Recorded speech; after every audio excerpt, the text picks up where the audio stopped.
안녕하세요. 반갑습니다. 최진석 강사입니다. 하하하하하하. 네. 이번에는 대구에 있는 한 초등학생이 질문을 주었습니다.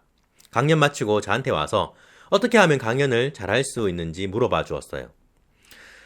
뿐만 아니라 생각보다 많은 학생들이 질문해 준 것 중 하나입니다.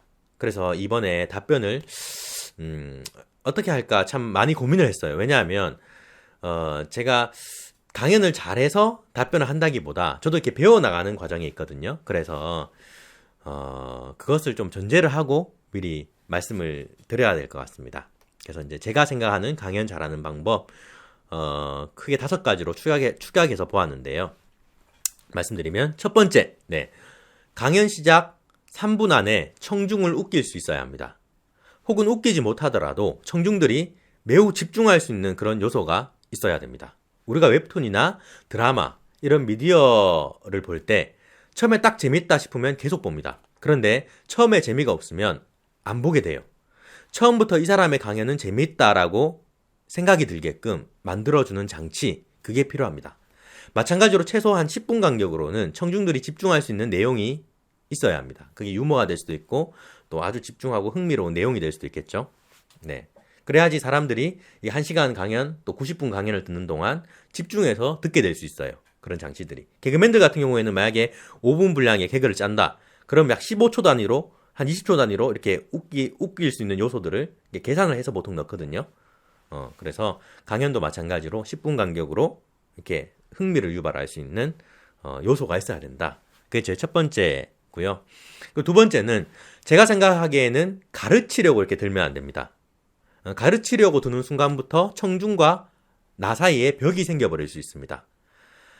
그래서 저 같은 경우에는 내가 이런 삶을 살아왔다라는 것을 통해서 스스로 생각하고 느끼게 놔둡니다. 답이 하나만 있는 게 아니니까요. 물론 이제 강사라는 직업이 남을 가르치는 그런 직업일 수는 있지만 안내자다. 이런 느낌을 주는 것이 저는 훨씬 좋다고 생각합니다. 그리고 세 번째, 청중들에 대한 존중이 필요합니다. 저는 모든 강연에서 청중을 높게 평가합니다. 초등학교 1학년이라고 해서 함부로 안 돼요. 애들이 커서 뭐가 될지 모르잖아요. 네. 청중들이 오면 이제 그분들을 인정해 주고 존중하면 어느 순간 청중들은 강사의 편이 되어 있습니다. 그리고 네 번째, 무엇보다 중요한 건 강연의 내용이겠죠. 내용이 청중들이 느끼기에 흥미가 있어야 합니다. 어떤 사람이 광주에서 이제 제가 있는 대구까지 찾아온 거예요.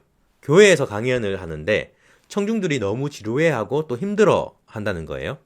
내용을 제가 쭉 들어보니까 김수미 간장게장 이야기를 하면서 성공신화와 동기부여 뭐 이런 내용의 강연이었어요.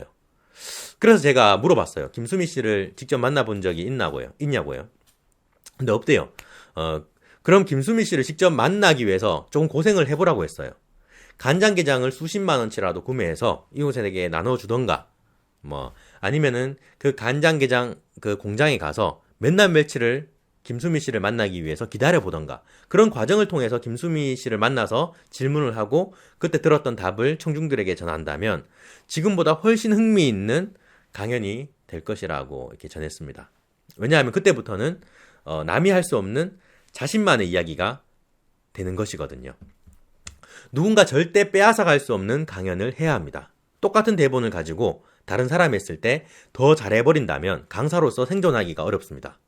김수미 간장게장 이야기 같은 경우도 마찬가지로 그냥 하면 남들도 할 수 있는 이야기지만 내가 직접 찾아가서 보고 경험하고 느낀 것을 함께 이야기하면은 나만의 이야기가 될 수 있습니다. 현재 저는 중앙선거관리위원회 초빙 교수로 활동하고 있는데요. 마찬가지로 민주주의나 이런 것에 대해서 이야기할 때 투표의 중요성 뭐 이런 것들을 이야기할 수 있잖아요. 근데 솔직히 기본 강연안을 들고 강연하면 조금 지루하고 따분할 수도 있습니다. 물론 이제 강사가 역량이 뛰어나서 똑같은 내용도 막 이렇게 재미있게 표현할 수는 있겠지만 그렇지 않고서는 이런 것들이 재밌는 강연은 아니죠. 보통 기본 강연안들이요. 그래서 함께 있는 교수님이 저한테 비결을 물어봤어요. 어떻게 하면 되냐고요. 제가 제시한 방안은 뭐냐면 투표를 통한 선택이 나에게 미치는 영향에 대해서 이야기를 할 때 자신이 살아온 삶과 결부시켜서 전하라는 거예요. 본인이 이제 좀 40대에 이제 여성분 결혼을 한 이제 여성분의 교수님인데, 본인이 결혼할 때 이 사람 저 사람 있는 가운데서 지금의 남편을 선택했을 거 아니에요? 그리고 그 선택에 대해서 또 스스로 책임져 나가는 이야기를 통해서 이것을 또 민주주의와 연관시켜서 전하라는 거예요. 그렇게 이제 자신만의 이야기를 접목시킬 때 누구도 베껴나갈 수 없는 나만의 강연이 됩니다. 그리고 이제 다섯 번째는 마음을 기술하라입니다. 어떤 사건이나 상황을 설명할 때에도 여기에 대해서 일어나는 내 마음이 무엇인지를 털어놓고 이야기하는 거예요. 그러면 기뻤던 순간, 슬펐던 순간, 화났던 순간 그런 감정들이 청중에게도 그대로 전가됩니다. 이성적인 이야기와 논리적인 이야기로는 상대방의 마음을 움직이는 강연을 하기가 어렵습니다. 가령 제 강연의 내용의 한 부분을 예시로 들면 이런 내용이 있어요. 수학여행 때에는 어느 조에도 끼일 수가 없었습니다. 여기저기 학생들의 목소리가 들려왔습니다. 누가 최진석이랑 같은 조를 하냐? 그날 저녁 저는 집에 가서 어머니께 말씀드립니다. 어머니, 저 수학여행 안 가면 안 될까요? 어머니께서는 그 말을 듣고 몹시 속상해 하셨습니다. 야, 다른 애들 다 수학여행 간다고 좋아하는데 왜 너만 유별나게 그렇게 안 가고 싶어 하냐? 엄마 너무 속상하다 하면서 그날 저녁에 눈물을 펑펑펑펑 쏟으셨습니다. 왜냐하면 저는 학교 폭력의 피해 사실을 전혀 가족에게 알리지 않았기 때문입니다. 뭐 이런 내용이 있어요. 제 강연 내용 중에. 근데 제가 이제 수학여행 안 가고 싶다고 말씀드리는 부분, 부모님께,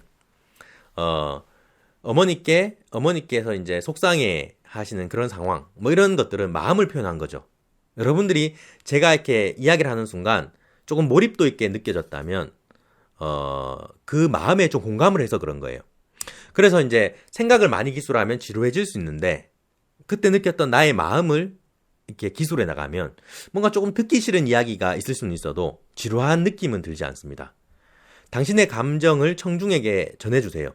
청중도 역시 당신의 경험을 체험하게 될 겁니다. 네, 지금까지 강연 잘하는 방법에 대해서 말씀드렸습니다. 저도 사실 제가 말했지만 다 적용해서 못할 때가 많아요. 비교적 이럴 때는 강연이 참 잘 풀렸다 싶었던 기억을 토대로 작성되었습니다. 여러분들이 만나는 청중들과 좋은 추억 되시길 바랍니다. 감사합니다. 지금까지 최진석 강사였습니다. 감사합니다. 명강사 되세요.